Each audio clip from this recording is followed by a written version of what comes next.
Hi guys, welcome back to the Malena Edit. We are jumping into a college football week 3 recap, a week 4 preview.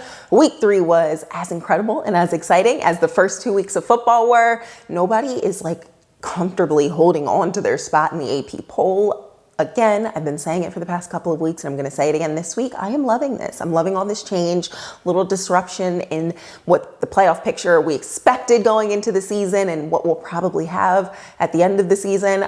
Last week I was ready to crown champions and now I still have no idea. Let's jump into it.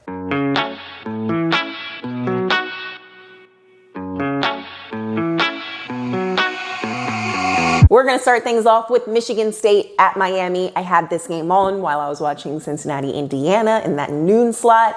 And I knew that the Michigan State team had what it took to take down Miami. That's exactly what happened. Every time I looked over, running back Kenneth Walker, wide receiver Jalen Naylor, somebody was making a play. If not one of them, then somebody on that defense. They have so many great pieces in place to get things done and upset some more teams this season. And it was interesting that I was watching them while Cincinnati and Indiana were playing, because I definitely think that Michigan State-Indiana matchup is going to be an interesting one. Can't wait. Already looking ahead to that in mid-October. And as far as the Canes, I didn't know Charleston Rambo transferred over to Miami, so that was interesting. I think he adds a lot to that team. I'm mostly looking ahead. I think I said this on Instagram in stories or something. I'm mainly looking ahead to what Miami's quarterback situation is going to look like in 2022 and beyond. I don't think that De'Aaron King is fully healed from that injury, so there's that. Next up, we've got to talk about the other noon game, Cincinnati at Indiana.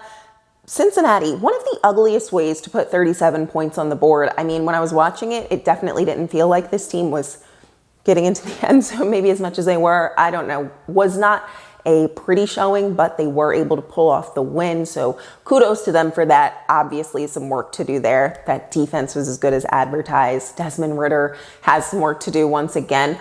But I will say that Indiana defense is tough. I remember it last year versus Justin Fields. So credit to IU's defense.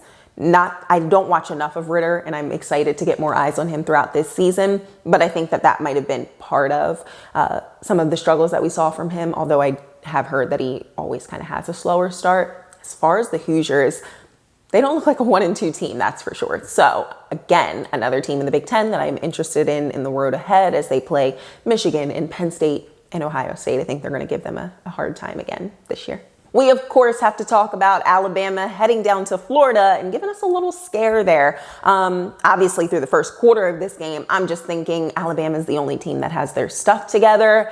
And then the narrative changed a little bit there. If they didn't come out with that strong first quarter, I think we might be talking about the #1 team having gone down this weekend. Sure, Lane Kiffin is licking his chops at that film. I'm so excited for that matchup. Suddenly Florida, Georgia, and Alabama, Ole Miss just got a lot more interesting this year. Clearly, Nick Saban knew that his team had an Achilles heel, and he wasn't just blowing smoke at the podium these past couple of weeks talking about his imperfect team. We saw it on display there down in the swamp. Very, very interesting road ahead.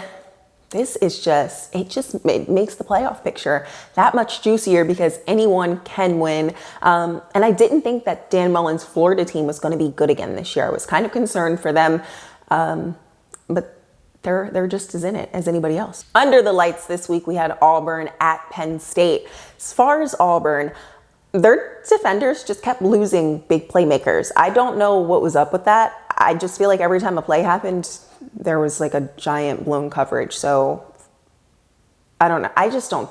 And then the call, the fourth down call, the goal line fade, we all know it was a horrible call. I just don't think that that's a good team. So I don't really have much to say about them. As far as the Nittany Lions, I walk away from this game thinking they're absolutely Big Ten championship competitors, not playoff ready though. I'm not sure what's kind of holding me back from thinking that, but I don't know. I can't see them in the playoff. Obviously, Sean Clifford has improved.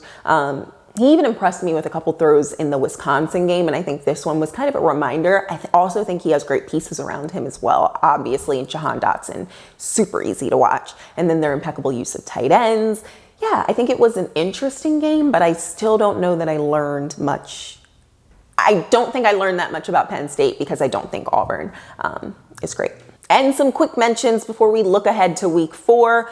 Ohio State, whatever is going on, I said it before and I'm going to say it again. There's just way too much talent on this team. I'm not sure if there needs to be a change at quarterback. I feel like it's crazy to be calling for that so soon, but was not impressed with what we've seen thus far. And there's way too much talent on that team for them not to be walking into the championship, like just gliding into it. So they've got to get whatever is going on together. If that's a quarterback change, we need to see that happen. And then for Oklahoma, offense not churning like we're used to. So just interesting. My week 4 college football preview, I'm starting things off with Notre Dame at Wisconsin. Wisconsin's favored in this one, and that surprised me a little bit. It's the Jack Cohn revenge game. I do think that Notre Dame takes this. I think this is the week they kind of comfortably settle into season form and take wins that they should be taking comfortably. Next up, Texas A&M at Arkansas. Arkansas ranked 16, so good for them. And then I'll be eyeing the Aggies. I haven't watched them at all this season, so looking forward to getting eyes on them. Next, I've got Clemson at NC State. Clemson coming off a weird game versus Georgia Tech. I do think Clemson's defense definitely keeps them in this game. I know that offensive line has been kind of shaky. I do think NC State has a defense that can take advantage of that, but I think the Tigers take it. And finally, Liberty at Syracuse.